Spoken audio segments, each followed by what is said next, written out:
Mais nous arrivons maintenant au point très important sur lequel je voudrais insister aujourd'hui.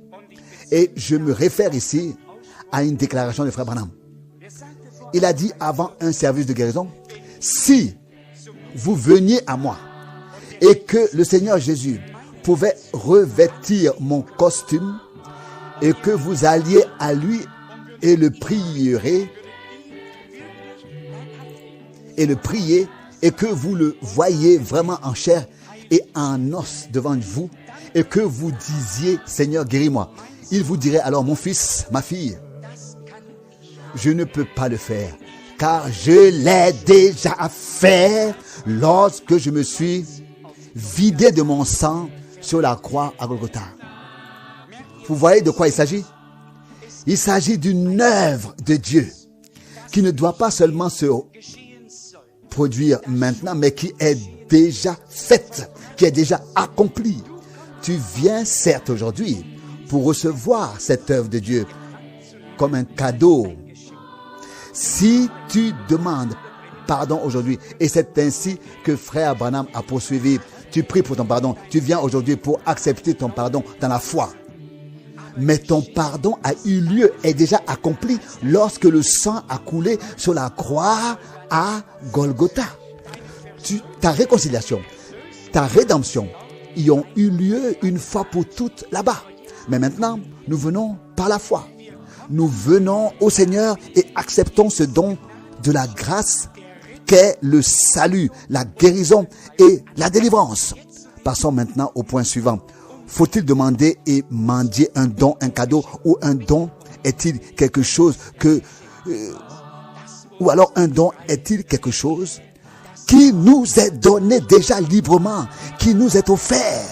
Pierre a dit, et vous recevrez le don du Saint-Esprit. Et je dois souligner cet après-midi que la raison pour laquelle nous ne vivons pas encore le baptême du Saint-Esprit, c'est simplement parce que, et cela est à chercher et à trouver dans le fait que nous n'avons pas du tout reconnu Golgotha dans toute sa signification divine. Nous nous efforçons d'améliorer ceci ou cela et peut-être d'ajouter ou de faire quelque chose à notre rédemption. Ce n'est pas possible. Nous devons comprendre une fois pour toutes. Il est notre rédemption. Il est notre réconciliation. Il est Dieu manifesté dans la chair. Il nous a rachetés. Il nous a réconciliés avec lui-même. Il nous a pardonnés. Nous sommes sa propriété pour ce temps et pour toute l'éternité. Sinon, nous nous tourmenterons toute notre vie et nous ne deviendrons jamais des enfants de Dieu joyeux.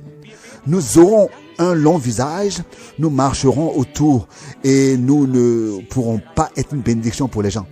Mais à partir du moment où nous aurons compris, comme les hommes de l'Ancien Testament, la puissance du sang de la réconciliation, nous chantons. Toujours, n'est-ce pas, il y a de la puissance dans le sang du Seigneur. Et c'est vrai.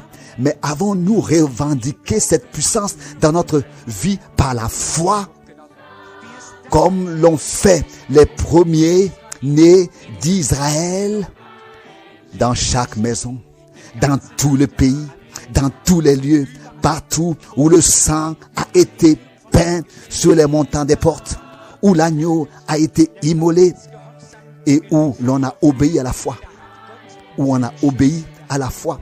Dieu a tenu sa main protectrice. C'est là que se trouvaient ces élus, ces premiers-nés auxquels tout son cœur est attaché. C'est là que se trouvaient les prémices, le troupeau des premiers-nés. Frères et sœurs, par la grâce de notre Dieu, nous faisons partie des appelés, des élus, de ceux qui entendent maintenant ce que l'Esprit dit aux églises. Et nous devons vraiment entrer maintenant dans le repos de Dieu en ces jours et reconnaître le sang de l'agneau dans toute sa puissance de réconciliation, de rédemption et de pardon. Et nous reposer une fois et entrer dans le repos de Dieu, de notre Dieu, par la foi. Bien sûr, il se passera encore beaucoup de choses, mais pour cela, nous avons un intercesseur auprès du Père. Si cela ne pouvait pas être le cas, et je ne voudrais donner à personne un oreiller de repos, je souhaiterais moi-même pouvoir défaire bien des choses. En particulier, ce qui s'est passé ces 2 dernières années. Je voudrais vraiment pouvoir défaire bien des choses et incliner souvent ma tête vers la poussière dont j'ai été enlevé en disant: Seigneur, je ne suis pas digne de ta grâce. J'aimerais bien m'enfoncer dans la terre, ne plus être entendu ni vu.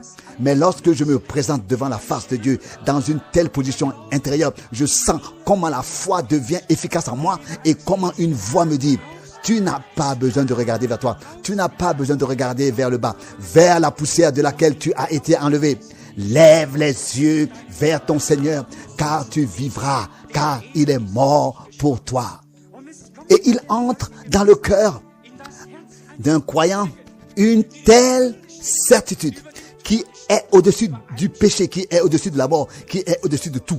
Et nous voyons en Jésus-Christ le véritable vainqueur du péché, sur le péché, sur l'enfer, sur la mort et sur le diable. Non pas que nous puissions nous jeter à nous frapper à la poitrine et être forts en nous-mêmes. Non, pas du tout. Mais combien de temps allons-nous déshonorer Dieu par notre incrédulité? Ce n'est que par la foi que nous pouvons honorer Dieu. Et la foi est une puissance de victoire. Et Jean écrit: la foi, c'est la victoire qui a vaincu déjà le monde. Cette foi vivante que Dieu a mise en œuvre en toi et en moi, en la pleine rédemption et en la puissance de la réconciliation avec Dieu dans le sang de l'agneau. Je comprends de mieux en mieux pourquoi Paul a souligné: je prêche le Christ crucifié, qui est un scandale pour les Juifs et une folie pour les païens. Mais pour nous qui croyons, 1 Corinthiens 1, 23, écrit Paul dans sa lettre: il est précieux, c'est-à-dire la précieuse pierre angulaire, rejetée par ceux qui bâtissent, mais posée par Dieu lui-même comme pierre d'angle, comme pierre angulaire, afin que toutes les autres pierres continuent à être édifiées sur lui. Chers enfants de Dieu, chers amis, regardons aujourd'hui avec foi vers Golgotha. Regardons-y l'agneau de Dieu se vider de son sang avec la couronne d'épines sur la tête. Reconnaissons que ce sont tes fautes et mes péchés qui l'ont amené là, sur la croix. Et comme je l'ai expliqué à Krefeld à propos des jours de Pâques, Abraham n'a-t-il pas chargé Isaac du bois sur lequel il a été crucifié? Ensuite, lui-même a pris le feu avec lui. Mais Isaac a porté le bois sur lequel il a été placé. Si nous lisons l'évangile de Jean, il est écrit qu'on a chargé le Seigneur de la croix et qu'il a porté la croix jusqu'à la colline de Golgotha. Un jour, un Joseph d'Arimathie l'a aidé à le faire. Cher ami, c'est celui qui a été crucifié sur la croix qu'il a porté pour toi et pour moi, afin que nous, qui aurions dû mourir, obtenions la vie éternelle par grâce. Non pas que tu doives faire ceci ou cela. Crois au Seigneur. Fais-lui confiance. Nous devons une fois sortir de ce qui nous est propre et entrer dans le divin. Et que disent les Saintes Écritures? Celui qui s'est reposé en Dieu se repose en Dieu de la même manière que Dieu s'est reposé le 7e jour de toutes ses œuvres qu'il avait faites, qu'il avait créées. Il y a parfois tant d'agitation dans ton cœur et dans le mien, tant d'agitation parmi le peuple de Dieu. Et c'est alors que s'accomplit la parole du prophète Ésaïe. Fais ceci, fais cela, encore un peu ici, encore un peu là. Ésaïe 28, 10. Non, cela est fini. Nous nous reposons dans l'œuvre rédemptrice accomplie de Jésus-Christ sur la croix à Golgotha. Nous sommes l'œuvre de Dieu, son ouvrage, créé en Christ Jésus, notre Seigneur.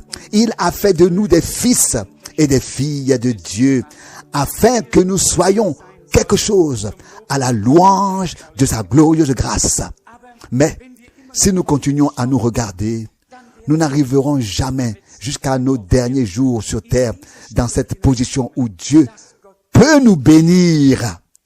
Nous devons regarder au Seigneur. vers le Seigneur. Et celui qui fait cela est rafraîchi, revigoré. Il reçoit une force nouvelle. Il peut se lever comme un aigle. Il courra et ne se fatiguera pas.